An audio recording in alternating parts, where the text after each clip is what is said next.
the first ripening rooms in Auckland up, but I wanted to grow that, so we took it upon ourselves to build more ripening rooms, and it cost us $1.5 million. And we bought these rooms, and the supermarket who said we would support you didn't. Not initially. And so here we'd spent this $1.5 million and no income, Karen. Karen would be saying to me, "Oh, storage not making any money. Storage not making any money." We had an approach, I mean, God help me here, with avocados. And so we were then dealing with foodstuffs supermarket ripening their avocados.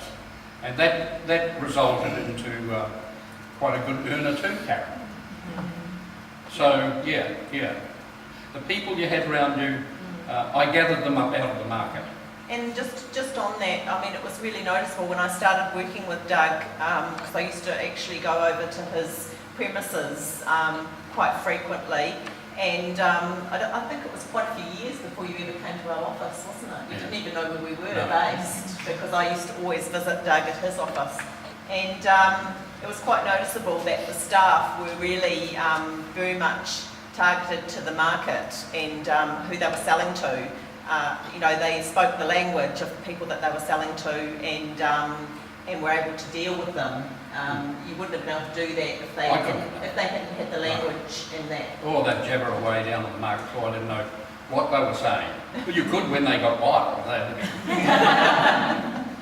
But, and that was the key, having the right salesman selling to the right customer. Yeah. But your relationship with the supermarkets obviously was key as well. That was the key. Because you had originally had the relationship with Woolworths. Yes. And so that you had some good contacts. Yeah. So next question, how important was it that you had good advisors? You know, you had to deal with bankers, you had legal stuff, again you had the same sort of issues as you with safety, you know, getting all the contracts together and everything. So you obviously had to rely on a lot of other people to help you. Yeah, and you know, I was just an ordinary guy. I'd done a management diploma with Wrightson's way back, but that wasn't. But I thought I need a consultant, and I had 3 consultants look at our business, going through from the product coming in to the people dealing with it, analysing each person, seeing if they are doing the job, seeing where we were missing any beats, and reporting back. And while it cost a few bob to do it, that was pretty important. The most important person in my business was Karen, because fruit and veg runs week to week, and you have a cut-off, and you know you can produce a result and know where you are, apart from stock levels, which was a nightmare. But Karen was able to do that. What I really appreciated, Karen, was that each month I would get a set of results, and it would be divisionalised. I could see what each division was making, or where we were losing money, or where there was a mistake. And quite often we'd have to let it run another month before it worked itself out, didn't it, Karen? Cut-off was very difficult. Yes, they were. But you know, you were integral to my business. So, we've probably covered a couple of these already. So what, if you look back, what stage did you think that you were building up an asset that might be saleable? Well, we're a little different. We had an approach from an opposition.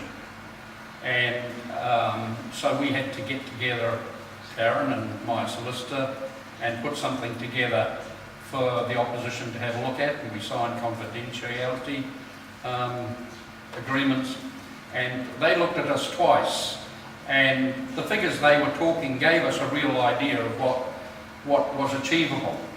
But after 2 licks that they'd had, and they are limited, these opportunities, these corporates coming along, or someone looking at your company, they are limited. And really, I was at the stage after those 2 offers to have a succession plan of promoting two of my loyal 1 and 2 guys and giving them a shareholding in the company, and I would ease out. But hey, we got an approach from the corporate company. So, but part of that, at the stage that you got approached by the corporate company, the third time, which was a different company. So originally there was a company that was looking at Glassfields, and they were one of these Australian finance wealth building companies that come across and buy New Zealand businesses, and because of all the superannuation funds in Australia, they have a lot of money to spend, and that was basically the company that was looking at buying. But then it was a couple of years, wasn't it, before you were approached more recently, which was last year, by this publicly listed company to sell. But by that stage you had actually worked yourself out of being the main person. Yeah, really, I looked after people and property. We had people working the markets, we had people doing the bananas, we had people talking to the supermarkets, and so my role really was just making sure that the staff were happy, listening to what they had to say, and also new property. We got to the stage where we opened up in Wellington, and we were going through the stage of opening up in Christchurch just when I sold, and they've taken up that option and carrying on with that. So yeah, that was my role, Karen, really. I really reduced myself from the day-to-day trading. Yeah. So again, do you think there was one major reason that you were able to achieve a good selling price? Well, it doesn't, as I said, not everyone comes along, and Hugh's the same. You don't know who was out there and for what reason, but I can say Seeka Corporation, they are involved in, they're the biggest kiwi fruit operators here in New Zealand. They have full store distributions in Malaysia and Singapore, and had a connection with Sumi Fruit. And Sumi Fruit had said to them, well, if we want to advance the banana business in Singapore and Malaysia, you better look at the New Zealand market. You better go and see Doug. So it was fortuitous that that's who came along. I had no control over that. And the story, while it's a good story, hey, it was a set of circumstances. Yeah. And so they approached me, and they were dead keen, but the due diligence was intense, as Hugh says. They put you through the ringer. They want to know everything and more.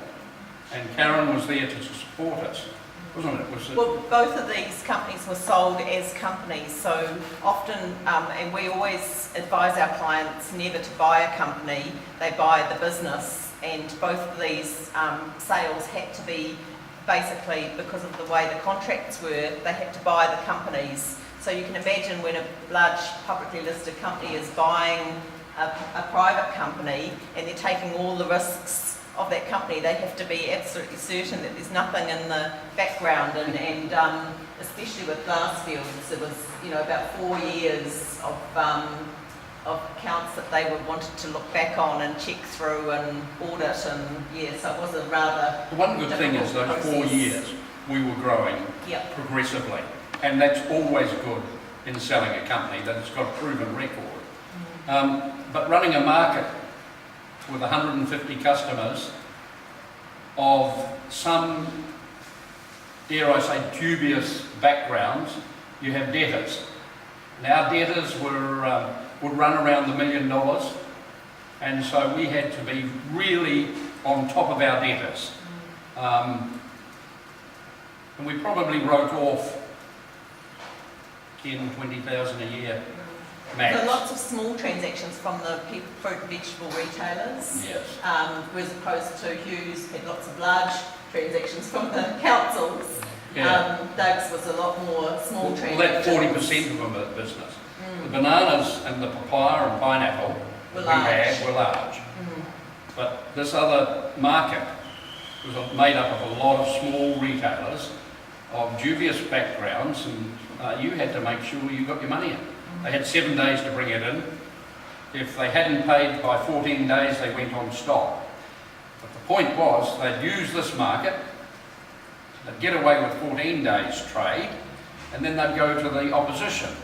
And with about 6 or 7 wholesalers in the market, they could have a floating credit that they didn't pay for them, because the time they got round to me, again, they'd paid the account. So, you know, yeah, there's some sharks out there, that's all I'm saying. So do you have any regrets about the sale? What was the compelling reason that you decided it was time to sell? And because I know that originally you were quite happy to keep going for a few more years. Well, I was. I'm coming up 68, so yeah, I thought, well, I've farmed it all out. We've got a good business here. But it was risky in as much that I had an agreement with Sumifru, an exclusive agreement, but I didn't have any written agreement with the supermarket. And so there was a certain amount of risk there. So yeah, that was an area that I wanted to sell the business and not have that risk. So do you have any particular insights for others to ensure that they can get the funds from the sale of their business? Do you think any particular things that you can say No, that you did? I think, yeah, Probably covered it. probably covered it. I think, and you guys know, having your own business, that the biggest thing you've got to have is a passion to be successful. You've got to have a passion to do the job, and you've got to like what you're doing. And in saying that, you've got to bring the people around that you know that will lead you there, and you've got to have the accounting practices in place that you don't run amok.